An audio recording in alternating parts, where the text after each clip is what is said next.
একদিকে হারিয়ে যাওয়া মাকে খুঁজতে খুঁজতে ছুটির বুকের ভেতর জমে উঠছে এক অদ্ভুত শূন্যতা। অন্যদিকে এমন একটি বাড়ির দরজায় আজ সে দাঁড়াতে চলেছে, যে বাড়ির সঙ্গে তার অজানা এক টান বারবার তাকে কাছে টেনে আনছে। কিন্তু ছুটি কি জানে, সে যার খোঁজ করছে সেই মানুষটির সঙ্গেই তার জীবনের সম্পর্ক কতটা গভীর? আর আরও বড় প্রশ্ন হল, হিরণময়ের বাড়িতে আজ বিপাশার জন্মদিনের আয়োজনের মাঝেই কি এমন কোনো সত্যি প্রকাশ পেতে চলেছে যা বদলে দিতে পারে সবার জীবন? আজকের পর্বে একের পর এক এমন ঘটনা ঘটতে চলেছে যেখানে ছুটির সামনে আসবে বিপাশার ছায়া, অভির মনে জাগবে অদ্ভুত পরিচিতির অনুভূতি, আর শেষ পর্যন্ত বিপাশার ছবির সামনে দাঁড়িয়ে ছুটি নিজেই অনুভব করবে এক অজানা টান। তাই আজকের পর্বের শেষ পর্যন্ত সঙ্গে থাকুন, কারণ গল্প যত এগোবে রহস্য ততই ঘনীভূত হবে। আজকের পর্বের শুরুতেই দেখা যায় ছুটি হঠাৎ বিপাশাকে দেখতে পেয়ে যায়, কিন্তু বিপাশা তখন এমন এক অবস্থায় রয়েছে যেখানে রাস্তার বিপদ থেকে তাকে বাঁচানোর জন্য ছুটিকেই এগিয়ে আসতে হয়। ছুটি কোনো কিছু না ভেবেই বিপাশাকে রাস্তা থেকে সরিয়ে নিরাপদে নিয়ে আসে, কিন্তু আশেপাশের মানুষদের আচরণে ছুটি রীতিমতো অবাক হয়ে যায়। তারা বলতে থাকে, এমন একজন অসহায় মানুষকে রাস্তায় রেখে দিলে ভবিষ্যতে যদি কোনো দুর্ঘটনা ঘটে তাহলে পুলিশ এসে তাদেরই দোষী করবে। তাই তারা বিপাশাকে কোনো হোমে রেখে আসার কথা বলতে শুরু করে। কিন্তু ছুটি এবার চুপ করে থাকার মেয়ে নয়। সে প্রতিবাদ করে বলে, একজন অসহায় মহিলাকে সে বাঁচিয়েছে, আর তার জন্যই কি তাকে হোমে পাঠিয়ে দিতে হবে? ছুটির এই প্রশ্নে আশেপাশে সবাই কিছুটা থমকে গেলেও পরিস্থিতি তখনও উত্তপ্ত। ঠিক সেই সময় সেখানে পুলিশও উপস্থিত থাকে, আর ছুটিকে ঘিরে যখন সবাই কথা বলতে শুরু করে তখন দূর থেকে অভি ছুটিকে খুঁজতে খুঁজতে সেখানে এসে পৌঁছায়। অভির চোখে পড়ে ছুটিকে। সে বলে ওঠে, ওই তো। কিন্তু আশ্চর্যের বিষয়, অভি যখন বিপাশার কাছাকাছি আসে তখন বিপাশা ছুটির কাছ থেকে সরে এসে অভির সঙ্গে ধাক্কা খায়। বিপাশা অভির মুখের দিকে তাকাতেই যেন কিছু একটা অনুভব করে। অন্যদিকে অভির মনেও অদ্ভুত একটা প্রশ্ন জেগে ওঠে, এই মহিলাকে কেন যেন তার এত চেনা চেনা লাগছে। এমন অনুভূতি কি শুধুই কাকতালীয়, নাকি এর পেছনে লুকিয়ে আছে কোনো পুরনো সম্পর্ক? এদিকে ছুটিকে নিয়ে আশেপাশের মানুষদের বকাঝকা তখনও চলছে। এমন সময় অভি আর চুপ করে থাকতে পারে না। সে নিজেকে উকিল অভিমন্যু সরকার হিসেবে পরিচয় দিয়ে সবাইকে প্রশ্ন করে, কোন আইনের ভিত্তিতে তারা ওই মহিলাকে গ্রেফতার করবে। যদি এতই আইন জানা থাকে তাহলে থানায় চলুন, সেখানে গিয়ে বিষয়টি পরিষ্কার করা হোক। অভির এই কথায় যারা এতক্ষণ ছুটিকে ঘিরে হইচই করছিল তারা একে একে সেখান থেকে সরে যেতে শুরু করে। তখন ছুটি মজার ছলে তাদের উদ্দেশ্যে বলতে থাকে, এতক্ষণ তো অনেক কথা বলছিলেন, এখন পালিয়ে যাচ্ছেন কেন? কিন্তু এরপর অভি এমন একটি কথা বলে যা শুনে পরিস্থিতি বদলে যায়। সে সবাইকে জানিয়ে দেয় ছুটি তার স্ত্রী, তাই তাকে কেউ অপমান করতে পারবে না। অভির এই আচরণে ছুটি খুশি হয়ে তার কাঁধে হাত রেখে মজা করে বলে, সত্যিই আপনি দারুণ কামাল করে দিয়েছেন। এরপর নিজের হাতের দিকে তাকিয়ে ছুটি বলতে থাকে, যত দোষ যেন এই হাতটারই। এই হাতই সবসময় তাকে উল্টাপাল্টা কাজে জড়িয়ে দেয়। অভিও হাসতে হাসতে তার সঙ্গে সুর মিলিয়ে বলে, হ্যাঁ, সব দোষ হাতটারই। তবে এরপর অভি ছুটিকে প্রশ্ন করে, রাস্তায় দাঁড়িয়ে সবার সঙ্গে এভাবে ঝগড়া করতে তার এত ভালো লাগে কেন? তখন ছুটির মনটা হঠাৎ ভারী হয়ে যায়। সে জানায়, বিপাশা আন্টি হারিয়ে যাওয়ার পর থেকেই তার ভেতরে অদ্ভুত একটা কষ্ট। সে জানে না কেন, কিন্তু ওই অসহায় মহিলাকে দেখলেই তার মনে হয় তাকে বাঁচাতেই হবে। যেন হারিয়ে যাওয়া কাউকে খুঁজে পাওয়ার আকুলতা তাকে বারবার টেনে নিয়ে যাচ্ছে। এদিকে দূরে দাঁড়িয়ে বিপাশা গাড়ির হর্নের শব্দে অস্বস্তি বোধ করতে থাকে। গাড়ির শব্দ যেন তার মনে কোনো পুরনো স্মৃতি জাগিয়ে দিচ্ছে। সে বুঝতে পারে না কেন শান্তি পাচ্ছে না। অন্যদিকে হিরণময় তখন বিপাশার ছবির সামনে বসে গভীর মন খারাপ করে আছে। হঠাৎ তার মনে হয় যেন বিপাশা ফিরে এসে তাকে বলছে, শুনছো, আমি ফিরে এসেছি। হিরণময় সঙ্গে সঙ্গে দরজার দিকে তাকায়, কিন্তু সেখানে কেউ নেই।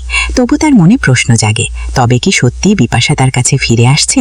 বারবার এমন অনুভূতি কি নিছক কল্পনা, নাকি বিপাশার ফিরে আসার কোনো ইঙ্গিত? এরপর অভি ও ছুটি হিরণময়ের বাড়ির দিকে রওনা দেয়। গাড়ির ভেতর ছুটির মন খারাপ দেখে অভি তার খোঁজ নিতে থাকে, কিন্তু ছুটি তখন নিজের অনুভূতি সামলাতে ব্যস্ত। সে অভিকে বলে সে বাড়ির সামনে গিয়ে দাঁড়াবে, অভি চাইলে অন্য কোথাও যেতে পারে। কিন্তু অভি সাফ জানিয়ে দেয়, ছুটি যেখানে যাবে সেও সেখানে যাবে, কারণ ছুটি তার স্ত্রী, তাকে একা রেখে সে কোথাও যাবে না। এই ছোট্ট কথাটির মধ্যেও দুজনের সম্পর্কের গভীরতা যেন আরও একবার প্রকাশ পায়। এদিকে ইন্দ্র ও রুমা বাড়িতে ফিরে আসে। ইন্দ্র ছুটিকে ফোন করে অফিসের কথা জানাতে চাইলে অভি ফোনটি নিয়ে নেয়। সে ইন্দ্রকে বলে তারা কিছুটা ব্যস্ত আছে, তাই ইন্দ্র যেন অফিসের বিষয়টি সামলে নেয়। কিন্তু ফোনের ওপাশে রুমা তখন একটি মেয়ের কণ্ঠ শুনতে পায়। ইন্দ্রের মনেও সন্দেহ তৈরি হয়, সত্যিই কি সেখানে কোনো মেয়ে ছিল? অন্যদিকে অভি মজা করে বিষয়টি এড়িয়ে যাওয়ার চেষ্টা করে। ছুটিও বুঝতে পারে অভি যেন নিজের বন্ধুর প্রেমের বিষয়টি লুকিয়ে রাখতে বেশ মজা পাচ্ছে। এরপর হিরণ্ময়ের বাড়িতে শুরু হয় জন্মদিনের আয়োজন। সেখানে শতরূপা এসে উপস্থিত হয়, তার সঙ্গে আসে ঈশা ও আরও কয়েকজন। হিরণ্ময় শতরূপাকে দেখে খুশি হলেও পুরনো সম্পর্কের কথা মনে পড়ায় তার মন আবার ভারী হয়ে ওঠে। শতরূপা জানায় আজকের দিনটি তার কাছে খুব গুরুত্বপূর্ণ, তাই কোনো মনোমালিন্য থাকলেও সে আসতে যায়নি এমনটা হতে পারে না। হিরণ্ময়ও স্বীকার করে আগের কিছু কথার জন্য সে ভীষণ কষ্ট পেয়েছিল এবং হয়তো সেই আবেগ থেকেই কিছু কথা বলে ফেলেছিল, কিন্তু আজকের দিনে তারা আর কোনো খারাপ কথা বলতে চায় না। ঠিক তখনই ঝুমকি সবার জন্য শরবত নিয়ে আসে, কিন্তু শরবত দিতে গিয়ে রেহানের গায়ে পড়ে যায়। ঘটনাটি নিয়ে কিছুটা অস্বস্তি তৈরি হলেও ঝুমকি বিষয়টি সামলে নেবার চেষ্টা করে, অথচ তার মনের ভেতরে তখন অন্য হিসাব চলছে। সে বুঝতে পারছে ছুটি যদি সত্যি এখানে চলে আসে তাহলে পরিস্থিতি তার জন্য কতটা কঠিন হয়ে উঠতে পারে, কারণ একদিকে ছুটি, অন্যদিকে বিপাশার স্মৃতি, সবকিছু যেন ধীরে ধীরে এক জায়গায় এসে মিলিত হচ্ছে। অবশেষে অভি ও ছুটি হিরণ্ময়ের বাড়ির সামনে পৌঁছে যায়। গাড়ি থেকে নামতেই ছুটির শরীর মনে অদ্ভুত এক অস্বস্তি শুরু হয়। বাড়িটির দিকে তাকাতেই তার চোখের সামনে যেন আবছা কিছু স্মৃতি ভেসে ওঠে, মাথায় যন্ত্রণা শুরু হয়।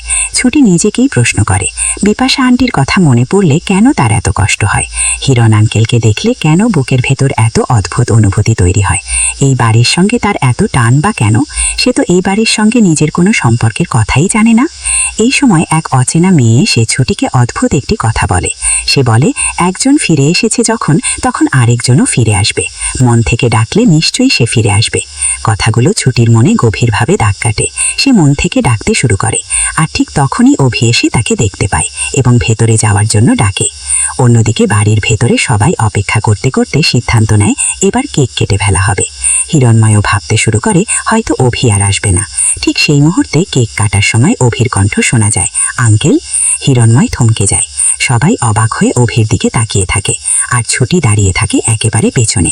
অভি প্রথমে বিপাশার ছবির সামনে যায় এবং বিপাশার পছন্দের ফুলের তোড়া সেখানে রেখে দেয়। তারপর ছুটিকে ডাকতে থাকে, কিন্তু ঝুমকির পরিকল্পনা তখন অন্য কিছু। ছুটি এগিয়ে আসতেই তার পায়ে আঠা লেগে যায়। ছুটিকে ছাড়াতে গিয়ে অভিও সেই আঠায় আটকে পড়ে, অর্থাৎ ঝুমকি দুজনকে দূরে সরাতে গিয়ে উল্টো তাদের আরও কাছাকাছি এনে ফেলে।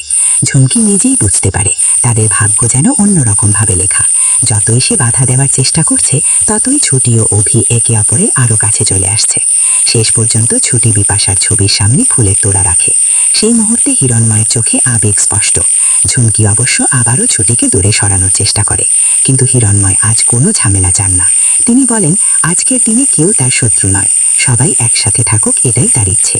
এমনকি অভিও স্পষ্ট করে জানায় সে চায় ছুটি আজ এই বাড়িতেই থাকুক। হিরণ্ময় তাতে সম্মতি দেন। এরপর ছুটি হিরণ্ময়ের হাত ধরে। শুরু হয় জন্মদিনের মুহূর্ত। সবাই মিলে কেক কাটে। ছুটি প্রাণ খুলে হ্যাপি বার্থডে বলে বিপাশাকে শুভেচ্ছা জানায়। হিরণ্ময়ও আবেগ ভরা কণ্ঠে বলেন হ্যাপি বার্থডে বিপাশা। একে একে অভি ও অন্যান্যরাও শুভেচ্ছা জানায়। পরিস্থিতি দেখে শেষ পর্যন্ত ঝুমকিকেও শুভেচ্ছা জানাতে হয়, কিন্তু তার মুখে হাসি থাকলেও ভেতরে ভেতরে যে অস্বস্তি আর আতঙ্ক বাড়ছে তা স্পষ্ট। আর ঠিক এখানেই যেন গল্প নতুন দিকে মোড় নেয়। দুজন সাধু বাড়িতে আসে চাল, ডাল ও টাকা সংগ্রহের জন্য। তাদের কাছ থেকেই জানা যায় পরদিন রাধা মন্দিরে হবে বিশাল জাগ্রত পুজো, 50তম পুজো।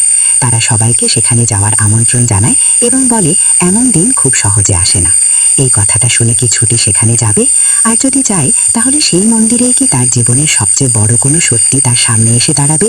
বিপাশার সঙ্গে ছুটির অদৃশ্য সম্পর্ক, হিরণ্ময়ের বারবার বিপাশাকে ফিরে আসার অনুভূতি এবং অভির মনে জেগে ওঠা সেই অদ্ভুত পরিচিতি, সবকিছু কি এবার এক সুতোয় বাধা পড়তে চলেছে, নাকি আরও বড় কোনো রহস্য অপেক্ষা করছে রাধা মন্দিরে সেই 50তম পুজোয়? উত্তর পেতে হলে চোখ রাখতেই হবে পরবর্তী পর্বে।